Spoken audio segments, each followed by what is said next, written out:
What's up, everybody? Welcome on into WWE's The Bump. I'm Megan Moran, joined by Sam Roberts and Ryan Papola. We just got done watching the King and Queen of the Ring Premium Live event. And oh my goodness, the crowd, the atmosphere in Jeddah, Saudi Arabia. They showed up and showed out, and so did the WWE superstars. Yeah, it's been an amazing tournament that's led us to this King and Queen of the Ring Premium Live event. And that level of competition did not stop when we got there. Totally, and I really think what was so cool about everything we saw at King and Queen of the Ring is that it sets the stage not just for what we're going to see in the coming weeks, but for the entire summer. Can't wait to dive in on all of it. Yeah, we have a lot to talk about. We have new champions, we have champions retaining, we have evolving things to keep our eyes peeled on here in WWE, but we have to start with our undisputed WWE champion, Cody Rhodes. He had a massive match against Logan Paul. Cody walks out of Jeddah, Saudi Arabia, still your undisputed WWE champion. There was a lot made leading up to this match about Logan Paul and his use of brass knuckles. It turns out he's not ready to just leave the brass knuckles behind. He still played a role, Sam. Well, yeah, the brass knuckles played a role, but that's because he's apparently purchased them by the gross. you can have one pair, you can have one pair, there's a pair over there. Wherever he goes, brass knuckles are going to follow, but that's what Logan Paul does. Logan Paul figured out a winning formula early on. Oh, and hitting the world champion in the spleen with brass knuckles is, in many cases, a winning formula. Logan Paul, as his matches started to escalate in terms of importance and in terms of who he was facing, realized that he needed a winning strategy, and this started working. And if it ain't broke, don't fix it. That's right, Sam. Logan Paul has been impressive. This we was see awesome. this interaction between him and Michael Cole over the brass knuckles. Ryan, you love this. Listen, I love the fire out of Cole, for sure. But here's what's interesting about this to me, though. If Logan Paul can stay focused in this moment, I thought the best thing he did throughout the course of the match was get Cody Rhodes as frustrated as we've ever seen Cody, and then Michael Cole as frustrated as we've ever seen him. If Logan Paul keeps his eye on the prize there, with as frustrated as Cody was and the magnitude of knucks in the area, who knows if this maybe goes a little differently. I didn't know that you had to maintain your focus against the lead announcer. That at some point, the play-by-play man might be going, hey, over here, you're a loser. You stink. Like, that's going to distract Megan. Can you imagine doing one of your marathon runs, right? You're running, you're trying to get back to third place. And somebody, whoever's doing the commentary, is going, Megan, you go, what, I'm running. And they go, you are a loser. That's going to distract you, too. It would distract That's crazy. It is crazy, Sam. You bring up a great point. We actually don't have commentary members. But I want to bring up something about Cody Rhodes. He could have taken the count-out victory of this match. And we know Cody still retained his title. But what did you make of him, Ryan, of not taking the count-out and wanting to win this match differently? It's as Cody Rhodes gets, right? After everything it took for him to get to this point, I'm not surprised that whether it's a WWE title match against someone that he really, really doesn't like, or just any old Friday, it's just not his style. But especially in a moment like this, Sam, I don't think he ever would have thought about it. What did you think of Cody? Yeah, I wasn't shocked. I got where Cody was coming from, that the idea is that there are a lot of people that are waiting for Cody to fall. As soon as Cody finished that story, as soon as Cody got to where he wanted to go, he set out for a goal. And after years of putting in the work, he got that goal. And you know what happens. Every time that happens, people turn around and they wait for you to fall. I think Cody goes up to the plate every time wanting to make sure that not only he wins, but he wins without a doubt. And I think that was the strategy with the count-out. Well, Logan Paul, whether he uses the brass knuckles or not, he continues to impress athletically. I mean, you guys, we saw Logan Paul, his frog splash. This was the moment right here, climbing to the top of the rope. Prime bottle in hand. Is that a new flavor? It looks like a new flavor. I haven't seen that bottle before. But Logan Paul, he continues to go viral. He it. continues to wow crowds. And this was the moment, Ryan, that had everybody in Jeddah, Saudi Arabia on their feet. Incredible. I mean, Sam and I we talked after basically every Logan Paul match about how incredibly athletic he is. Just another prime example. And see what I did there? And yeah, I mean, he can fly. Megan, it didn't result in a championship victory, but he's going to have a moment like this every match. Look at that, the way it's rotating around him. You see the world is at his fingertips in that moment. You see every bit of how impressive that really was. Impressive, but he continues to use these underhanded tactics. Do you think these will catch up with Logan Paul? Do I think they'll catch up with him? I mean, he didn't get the victory at the King and Queen of the Ring. You know, I don't know if they'll catch up with him. He's doing what he has to do to try to win these big matches. You talk about underhanded tactics.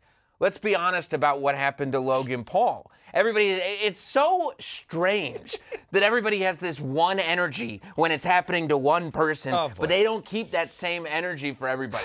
You're over here talking about underhanded tactics and brass knuckles like it's going out of style, but nobody's bringing up the fact that not only did Logan Paul have to deal with a distraction from the WWE's lead play-by-play announcer, but Cody won after outside interference. Nobody's talking. Will the outside interference catch up with Cody Rhodes?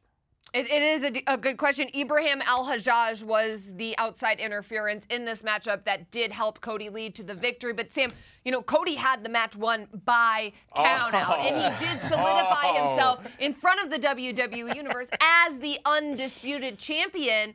That interference did lead to victory. He would have, he could have, he should have. Look, if we're going to say Logan Paul's been using brass knuckles, we can also say Cody Rhodes has used outside interference. Sure. I mean, Cody Rhodes didn't go asking for such a thing. Know? What? How would you know How do you know he didn't? I know there was interference, and you're over here going like... He shook Ibrahim's hand. He shakes everybody's hands. He's a really nice guy. He is a nice guy. Don't turn on Cody Rhodes, Megan. Don't you do it. I would be a nice guy if someone helped me out, too.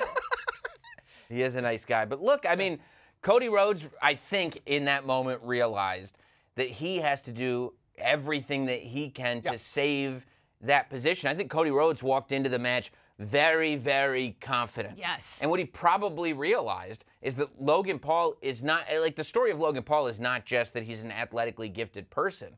The story of Logan Paul is he does whatever it takes to win, whether that's in the drink space, whether that's in the podcasting space, whether that's in the YouTube space, or whether that's in the professional wrestling space. And I think Cody Rhodes got to a place in the match where he realized, oh, I know what this feels like now. I know that Logan Paul will do whatever it takes to come out on top. Especially because after that splash we saw, there was a frog splash immediately after. That's as resilient as any superstar has to be. Logan goes for a pin immediately after both of those. At that point, I agree with you. Cody's probably thinking, all right, this has reached another gear that maybe he even didn't think it would reach. Well, Cody had said leading into this matchup that until Logan Paul makes WWE his livelihood, that he stood no chance against Cody Rhodes. Do you think that stood true? I mean, Cody walks away with the victory, but does that statement of no chance stand true? I mean, no. I think even Cody Rhodes would have to admit that the idea that Logan Paul had no chance of victory at King and Queen of the Ring proved to be false. He did not win on that particular night, but the idea that he didn't give Cody the fight of his life is not true. I think I tend to agree, too. I thought there was a chance that, come on now, I thought there was a chance that Logan could come in with some lingering doubt, especially after everything that Cody said on Friday. But regardless of how it ended, Logan Paul was in control for the majority of the match. So, I mean, yeah, I don't think I could go as far to say that what Cody said is totally accurate. And I think I agree with Sam. You know, push to shove, I don't know if Cody, if you put a lie detector on him, would say the same thing either. Well, Cody is still your undisputed WWE champion. We have to talk about the Queen of the Ring tournament. Actually, we have to talk about a match that we saw. You were talking about interference, Sam. Okay. Talking about the interference with Ibrahim Al-Hajjaj. There was interference in another match at King and Queen of the Ring. That was the match for the WWE Women's World Championship between the man Becky Lynch and Liv Morgan. Now, it looked like Becky was going to have this match locked up in one with a disarmer. That was until your guy, Dirty Dominic Mysterio, showed up. And, you know, Dom's going to have a lot of questions to answer because he messed up. It did appear that Dominic's intentions were not lined up. You look so uncomfortable right now. Well, I mean, you look so uncomfortable right now. You know, nobody hits 100% of the shots. I mean, it was clear he slid the chair to Becky Lynch. Well, he said on the countdown to the King and Queen of the Ring that he had flown all the way to Saudi Arabia to make sure Long flight. that Liv Morgan did not take Mommy's championship. And I don't know that I would fully blame Dominic on what happened here. Part of the reason, and I would say the majority of the reason that Becky Lynch lost the Women's Championship is that her face got planted on top of a steel chair. If it's your face, it's up to you as the champion to protect it from getting planted into that chair that you just saw go into the ring. Well, her face wouldn't have been planted to a steel chair if Dominic wasn't there to provide the steel chair. If a tree falls in the jungle, I mean, like, is that kind of what you just did there? No. I mean, the chair wouldn't have been there if it wasn't for Dom, so how is this Becky's fault if Dom provided the chair? She gave it to her. He did give it He to gave Becky. it to her, and she needs to be maybe a little more accepting of gifts. Maybe, I don't know. She was confused. Maybe Dom needs to work on his timing, communication when he's going to. But nonetheless, now Liv Morgan is the new women's world champion. So Mommy lost not only, she had to relinquish the title because of an injury, but now the woman that took her out, Liv Morgan, is the champion. Ryan, what do you think Rhea Ripley is thinking watching all of this? Not super positive things, Megan. Yeah, I think this is as big of a double whammy of negativity for Rhea Ripley as one could possibly have. Who knows whether or not she knew that Dom was going to attempt this? I'm not a part of those conversations. Maybe you are. I don't know. You're his biggest fan. But ultimately, I can't imagine she's sitting at home with everything she's been through over the last several months. This is the worst possible case scenario, Sam. I can't wait for the positive spin. Well, we know that Becky is not happy about this because we saw Becky backstage being interviewed by Byron Saxton, and it turns out that Becky actually has a rematch clause in her contract. I wasn't aware of that clause, but according to Becky Lynch, she does. And she was on her way to talk to Adam Pearce to figure this whole thing out, Sam. Well, obviously she wants a rematch. You could expect that. But so far, we've talked about Dominic Mysterio. We've talked about Becky Lynch. We've talked about Rhea Ripley. How about the fact that we have a new women's world champion? How about the fact that, like, you talk about Dominic missed his shot. And Dominic did miss his shot at the King and Queen of the Ring. But since the beginning of this Liv Morgan revenge tour, it really feels like every shot that Liv Morgan has called, she's cashed in on. You heard Corey Graves on commentary saying, well, Liv thinks that she's entitled to this. She thinks she deserves that. She has to win this match in order to prove that what she's saying is right. And she won the match. You could see her as she held up that championship after the match mouthing the words, I told you so. Yeah. I told you. She doesn't care. Liv Morgan does not care at all how this happened tonight. Also, to Liv Morgan's credit, we're going to talk a lot about Dominic in the chair, and understandably so, but she survived to disarm her throughout the course of this match. There was a massive superplex. Liv Morgan earned this win, and the revenge tour, to Sam's point, she's done everything she said she was going to do. Yes, Dom in the chair will be the focus, but Liv earned it. I mean, Liv Morgan is a WWE superstar who has been plagued with finishing second. We saw her finish second at the Royal Rumble when she made her return from that injury. We saw her finish second at the Elimination Chamber. We saw her finish second to Becky Lynch in the Battle Royal for the Women's World title. But now, Liv Morgan is your champion. Sam, does she bring this new energy, this new persona, this fired up version of her to her title reign? Yeah, I love this version of Liv Morgan because you could see it as she celebrated her victory. It wasn't this, I can't believe it's all really happening to me. It was, of course this is happening to me. I earned it. I put the work in. I told you this is what I was going to do, and now I'm doing it. Becky Lynch asked on Raw, what's next? Okay, your whole purpose is revenge. Your whole purpose is to win the title. What happens after you win the title? Well, I think that Liv Morgan wants to make sure that she is the one that is holding that championship when a former champion returns. And I think we've only gotten a taste of what Liv Morgan is capable of with the right motivation. And this is the right motivation. Well, you're right, because when Liv Morgan won the Money in the Bank contract and when she cashed in on Ronda Rousey, this was a Liv Morgan who was happy to be there, Ryan. Totally. She was and when Liv Morgan finished runner-up in the Royal Rumble the first time, she was proud of that accomplishment. But now we have a Liv Morgan who not only is happy to be there, but she intends to stay there. Yeah, the cash-in scenario was awesome, right? And I'm not here to compare or contrast the two, but this was different. In every sense of the word, it was different.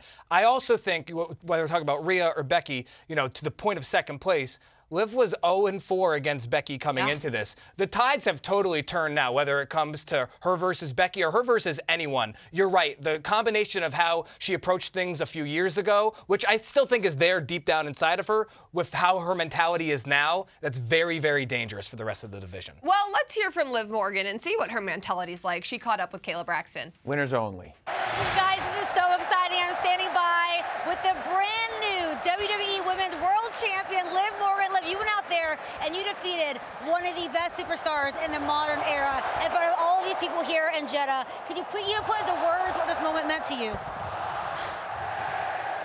I waited 8 long months for this moment to get revenge, to get redemption, to show Rhea Ripley why she made the biggest mistake of her entire life.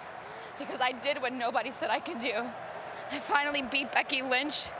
And I got my revenge on Rhea Ripley, became new women's world champion. But you know what?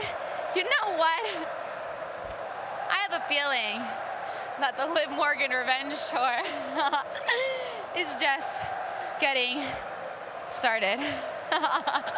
All right, well, I'm sure we're all looking forward to seeing that. But in the meantime, just wanted to send you a huge congratulations. And yes, we're all eagerly awaiting what happens next for Liv. Any last words for the women's locker room now that you have this target on your back?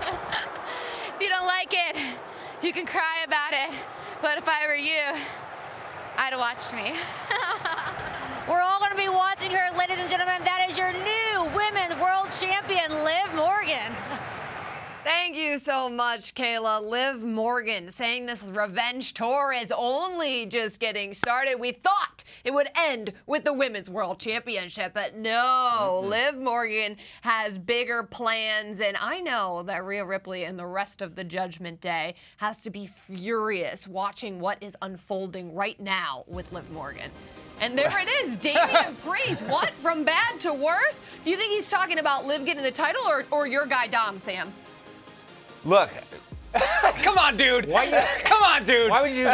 I don't know what he's talking about. I'm not his representative. I can only represent myself and speak for myself. I don't speak for other people. I think that the fact that he's SMHing is not something that you want Damian Priest, El Champion, to be doing right now. And I think if you're a member of the Judgment Day, I think it's going to be a long flight home for Dominic Mysterio because he realizes that there are bigger ramifications than what's in the future. He's got to look at his fellow Judgment Day members and go like, what are you doing? This was a big shot for Dominic to miss. That's fine. I'm sure he'll make it up. The guy is doing all this with one arm, by the way, one arm. What a hero. Okay, and so. What a trooper. You know, he didn't realize that his mere presence would be such a distraction for Becky Lynch, and I get that. You know, Becky Lynch is a woman. And you get distracted. Dominic Mysterio shows up and the whole world stops to look at this guy. I understand it, but I think he didn't. I think he underestimated what a big distraction his mere presence is at any point in ringside. Sam, Spin City Roberts, that's my guy, Appreciate you. That's my guy. Appreciate that. I love that guy, man. Yeah. But you know what? I think we saw the beginning of this. Megan, you remember the day we saw Liv Morgan in this studio? Yes, I do. When she first started talking about that revenge tour, remember you and I asked her, this was before WrestleMania even, Yeah. Do you have any goals? I remember that question distinctly. We said, do you have any goals on your way to WrestleMania outside of revenge? And she looked at both of us. Without blinking. Just cold eyes. And said, no. No, she's the only superstar. Nope, just revenge. And I talked to you about it on Raw Talk 6 days ago. When I said the thing about Liv Morgan that makes her dangerous is that micro focus, that singular focus on one specific thing, and everything else gets flattened in its path. And that's what we just saw in the eyes of Liv Morgan as she held that championship. And we knew Becky Lynch's purpose in this industry was to change the industry and accomplish things that no one has ever accomplished. Liv Morgan learned recently that her purpose is revenge, and that purpose led her to becoming the WWE Women's World Champion. We have to talk about the King of the Ring, because this tournament, as we've been talking about, has been absolutely electric. Gunther is your new King of the Ring, and we all saw how this match ended. Chief Content Officer Paul Triple H Levesque had some words for the WWE Universe after his reaction to watching Gunther defeat Randy Orton. I'm joined by the Chief Content Officer of WWE, Paul Triple H Levesque. Triple H, I know it's been a long night for you, so I do appreciate your time. I want to address some controversy at the conclusion of the King of the Ring tournament final between Gunther and Randy Orton. Now, as we all know, Gunther defeated Orton to become King of the Ring, but in reviewing the video footage, it appeared that Orton's shoulder might have been up. Do you have a comment on the situation? So, live, I was out there. From my vantage point, it was very difficult to see. Was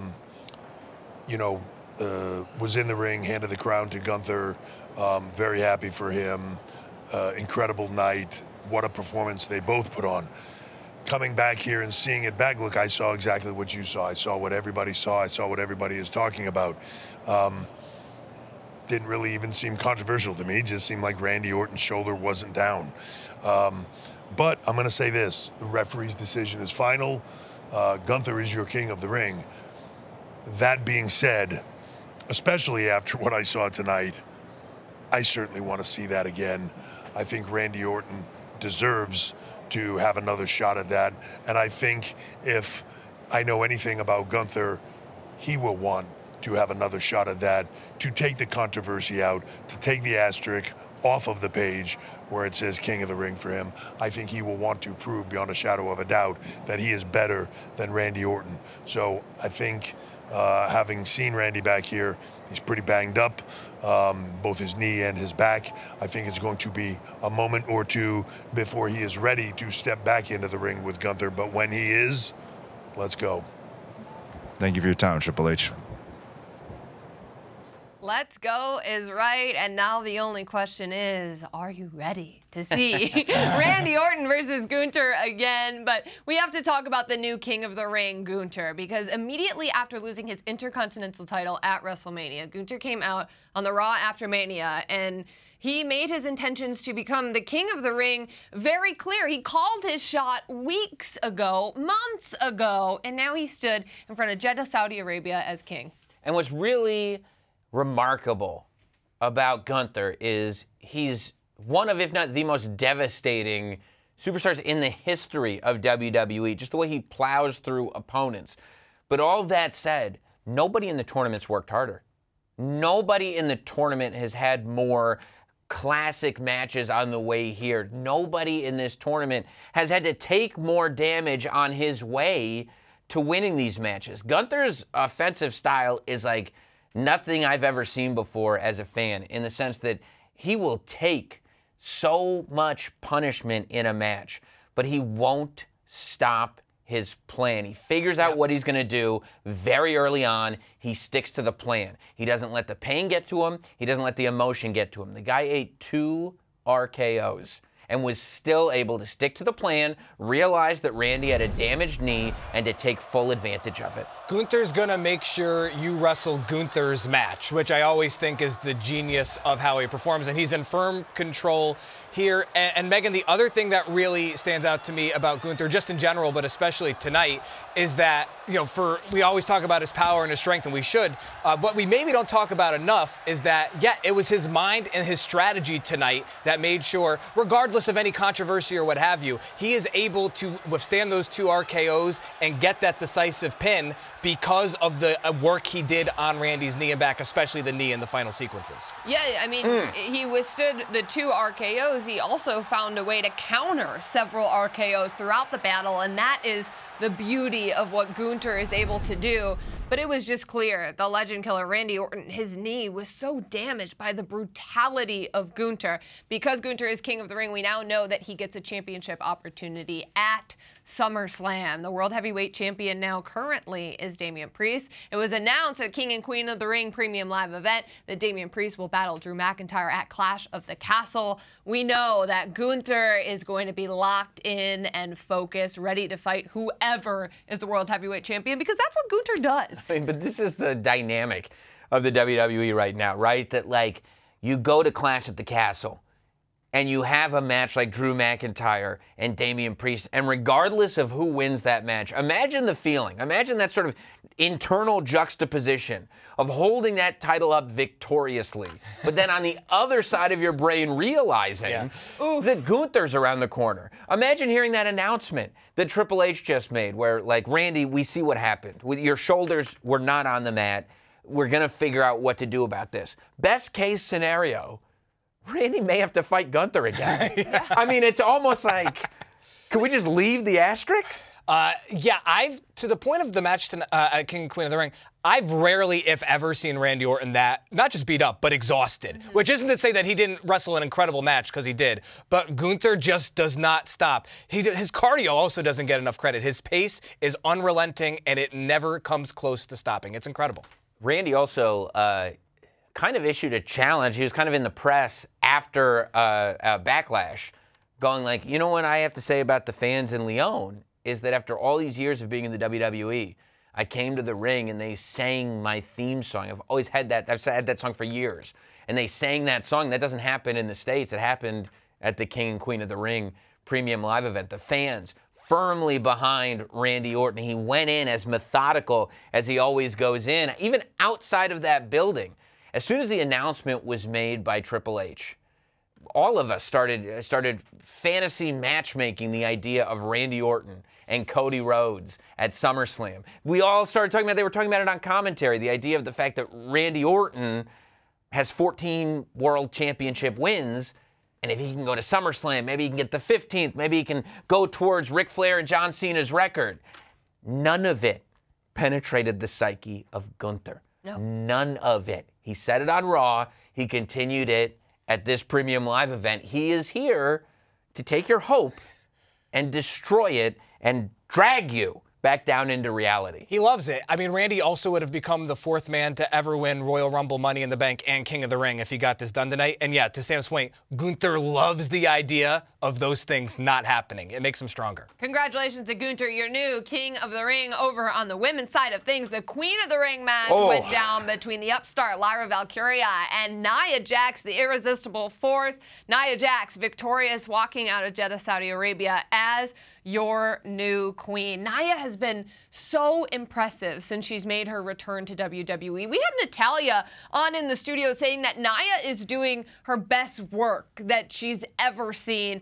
And Sam, you pointed out just how not only is Nia this immovable object, not only is Nia the irresistible force, but Nia showed a different side of herself throughout the tournament, using some mind games with Jade Cargill to advance.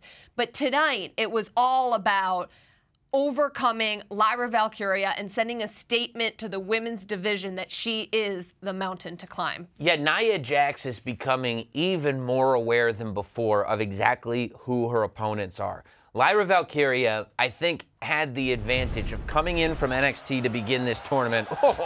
And a lot of her opponents maybe not realizing what they were dealing with. Maybe they didn't do quite enough tape study because they hadn't seen Lyra every single week on Monday Night Raw. But by the time we got to the King and Queen of the Ring, Nia Jax had clearly been watching this tournament closely, knew who she was dealing with, knew that Lyra has this amazing speed, but also the way Lyra can not only move her body, but be aware of her opponent's body, I think is what separates her. Nia was not only there for that, but you talked about her match with Jade Cargill and the fact that she used psychology in there to get the best of Jade Cargill. The way this one wrapped up, Nia knew exactly the position that she was in, the corner of the ring. You don't want to mess with Nia Jax when she's in the corner of the ring and her feet are on those ropes, because all she needs to do is get you flat and boom, you're done. Yeah. This is the absolute best version of Nia Jax we've ever seen in WWE. Won a women's championship at WrestleMania, that was awesome. Punched Becky Lynch in the face, made a whole bunch of history, that was awesome. This Nia Jax is as dominant as we've ever seen. Lyra had 5 nights of rest coming into this match. Nia had 1 after a match against Bianca Belair. No nights of rest. Yeah. Not even rest. Just like I just had to face Bianca Belair. Yeah. And Lyra showed up and showed out, but at the end of this thing, it was a decisive win for Nia Jax. It's the best version of Nia Jax we've ever seen. All right, let's check in with Nia Jax, who was backstage after her victory at Queen of the Ring. 2 years ago, you didn't believe in me. You know what? While I was gone, I got refocused. I got better. I got more dangerous. And look at me now. I don't need any of you to have my back because now I'm the queen. And you all can bow down, peasants. Social media loving this. Pat McAfee weighing in on Nia's victory. We are all now just living in Nia's queendom. I think that's right. I'm bowing down because I would be afraid to do anything else. Triple H, Pat McAfee and Triple H are tweeting about you. You're doing something right. I think so. Yeah. Irresistible Force has taken the crown. See you around, idiot, Bayley says. Well, Bayley's very realizing. important to watch because Bayley is realizing, Sam, that Nia Jax has earned herself a title opportunity at SummerSlam if Bayley is the one holding that title. But you know, this isn't just about the title opportunity for Nia Jax. This is about proving a lot of people wrong. This is about proving the people wrong that thought she should go away to begin with. Yeah, well, she talked about it. She's refocused and Yes. she's better. That's exactly what we heard from Nia in that interview. And she's beaten Becky Lynch since she's returned. Yeah. She's run roughshod through the locker room, and she wants to show that she deserves to be there. Yeah, I thought we were going to get a softer side of Nia, and this was foolish of me, which is rare. I thought we were going to get a softer side of Nia Jax when she was in the ring with Triple H, and Triple H embraced her, said whatever he said to her in her ear, and presented her with that crown. And then she took the microphone, and she wanted to announce that she was happy for herself, so it really didn't matter if anybody was happy with her. I think that, yes, we know that Nia Jax will be competing for that championship at SummerSlam, but her reign right now as queen, I mean, I'm thinking this is France in 1793, okay? This is straight up reign of terror. If you thought we had seen it all from Nia Jax before, do your history and find out what happens when somebody like this takes absolute power, because the roster is in trouble. Let them eat cake. That's right. That's right. Hey, man, that was really good. That was really good. Appreciate that. That was really good. That was good.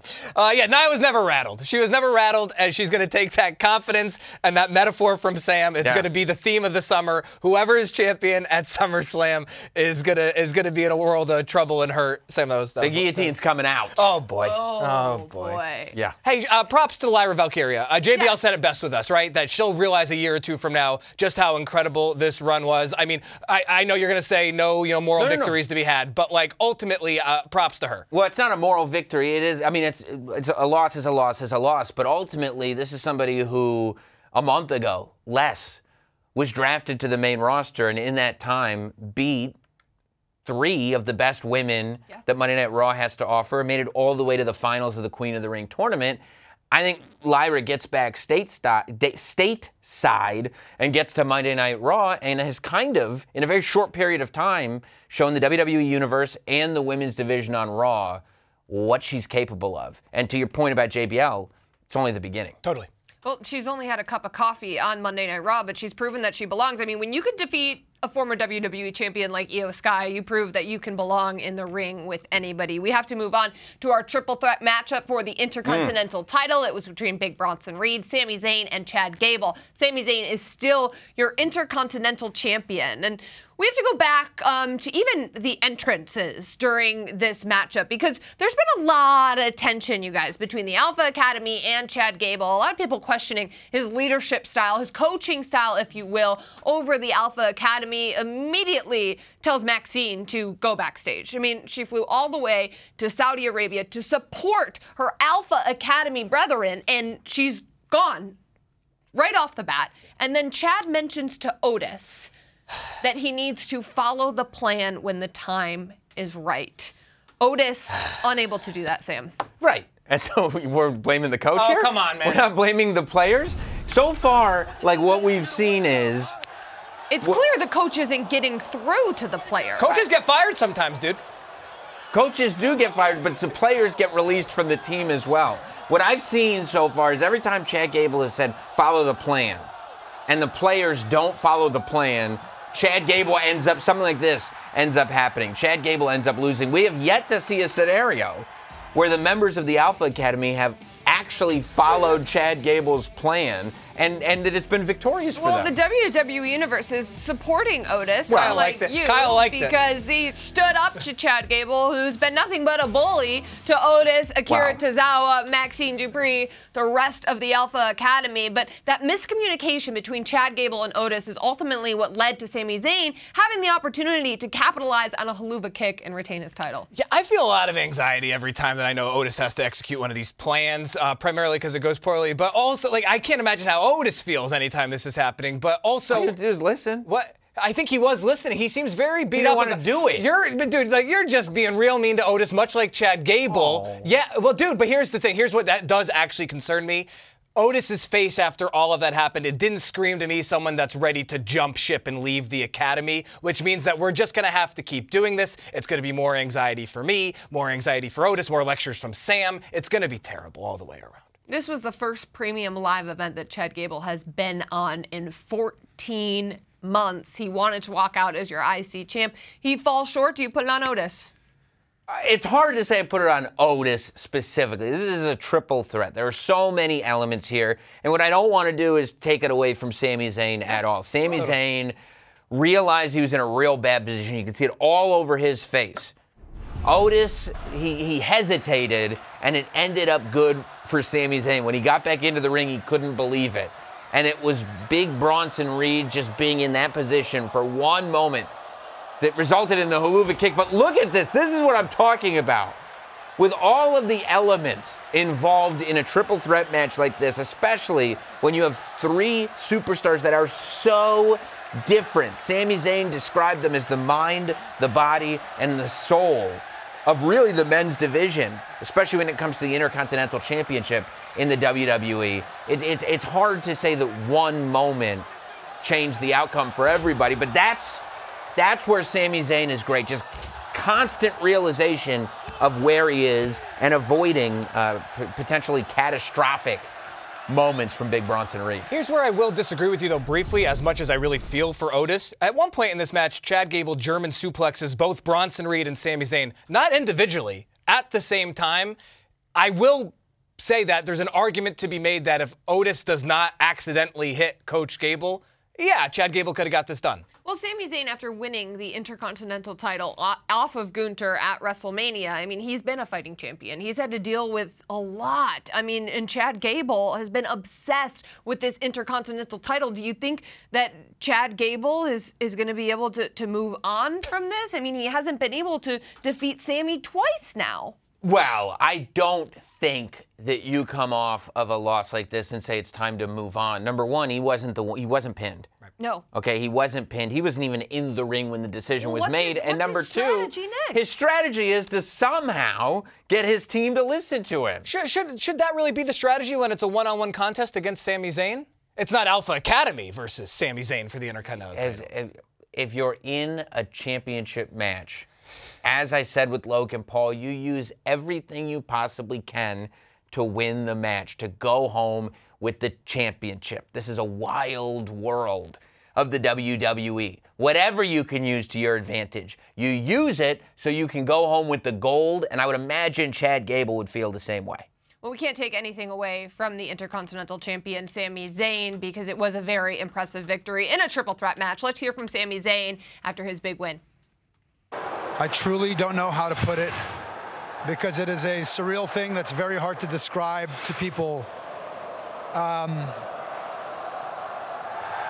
When you come to a part of the world that is such a central part of who you are, and I know it's not a central part of like the Sami Zayn character, I realize that, and I know a lot of people watching at home might not even know that I'm Arab or that I'm Muslim or that I'm Syrian or whatever it is. but it's such a central part of who I am as a person that when I come here, there's a part of me that feels complete in a way that I don't even know that's missing when I'm not here. Just being around my people, my language, the food, the sounds, the smells, everything. It's just like, it's too hard to put into words unless you understand what that is to like be brought up in one culture, two cultures really, and then you're living in one, and then again, I'm just having a really hard time putting it into words. And you're catching me right after the match here, so I'm struggling a little bit, but I just feel so whole. And the reception they gave me, I mean, like I just feel so lucky. Between like the last couple of years, between like WrestleMania and Montreal and Saudi and these responses that I've been getting, I'm just so humbled by it all.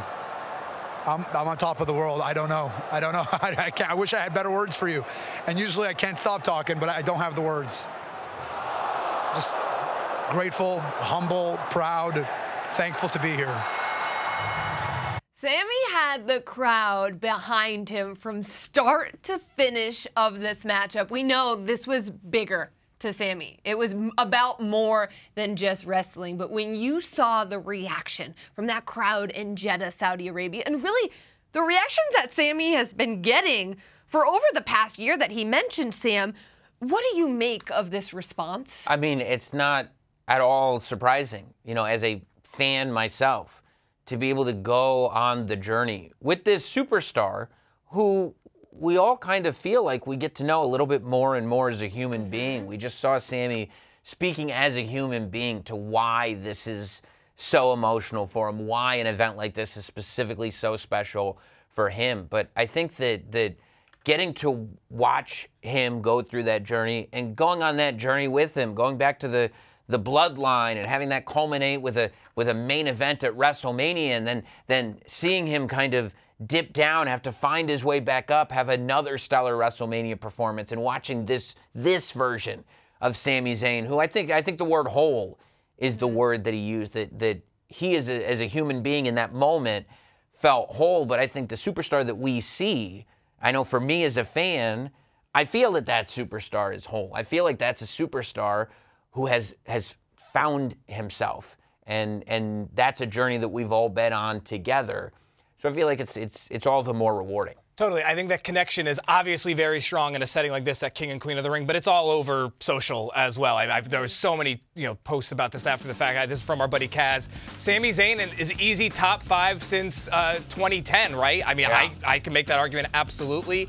And then, look at what it means to Sami. And that was my big thing coming out of this, Sam. I agree with everything you said. Like, obviously that connection and the journey is there, but then also, you know what, like that type of reaction from the WWE Universe does? All of a sudden, you're hitting a Blue Thunder bomb on Big Bronson Reed because that adrenaline is surging, and that happens because of that dynamic. It was really cool. Sami Zayn, congratulations for retaining the Intercontinental title in a brutal triple threat matchup. Hey, by the way, why is Dominic Mysterio? We're bringing Dom up again. Why is Dominic Mysterio so awful for screwing up?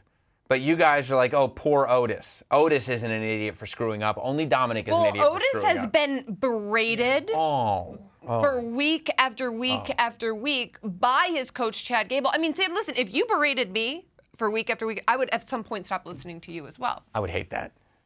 You would hate if I stopped listening to you? Yeah, I would never. Yeah. You would never berate me that way? No. No? Okay. No, well, of course not. But I'm not your coach. We're just coworkers. Coworkers, yes. Yeah. If your coach berated you, would you have a similar I don't think reaction? I would respond to all that, but Sam doesn't seem to agree, Megan. He doesn't agree with our line of thinking on this. He also has berated you. He said you got third place earlier when you were running. That wasn't kind. That wasn't nice of you. I mean, but it is What place a fact. did she get in? I did finish third. And I'm proud of third. You should be proud. Yeah, why would you insult that, dude? Bro. I was saying third place is good. By the way, high five on third place. High five. All right, I don't like what just happened there. I don't like that.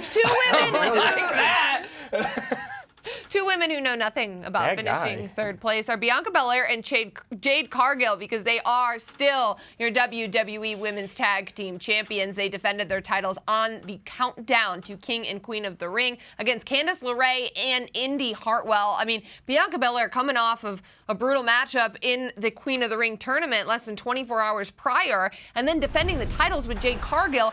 This team, for as new as they are, every time they get in the ring together, Sam, they show up, they show out, and they put the division on notice. And they're getting better. They're getting better and better and better. And I feel like Jade is bringing Bianca up with her, while Bianca is bringing Jade up with her. You're just watching these two work as a unit so well together. You hear the reception that they get from the audience, and you're right about putting the entire division on notice. You know, unlike any other champions in the WWE, the Women's Tag Team Championship is defended across all brands. Yes. That means Raw, SmackDown, doesn't matter. If you think you deserve a shot, you can work towards a shot. And Bianca and Jade have let everybody know they're ready. Bring it on. And this is a Bianca Belair with an injured knee, Ryan. Less than oof. 24 hours after a brutal matchup against Nia Jax. What did you make of the way she was able to turn the page and pick up a victory with her partner, Jade? Impressive as always, and I would expect nothing less from Bianca, but also that's what's making the dynamic between them so special, is that Jade is lifting Bianca up, just like Bianca is kind of teaching Jade as she gets her feet wet here in WWE. It's a really cool thing to see. And then, yeah, the crazy part about this to me, they haven't even come close to peaking yet. They are absolutely improving and looking amazing every time out, but the peak is nowhere close, and that's wild to think about. Yes, absolutely. Well, we had so much fun recapping King and Queen of the Ring with you all, but we are less than 3 weeks away from Clash at the Castle. Things just keep steamrolling by here in WWE, but that's going to do it for another episode of WWE's The Bump. Thank you all so much for joining us. For my partners, Ryan Popola and Sam Roberts, we say thank you so much for watching, and we will see you next time.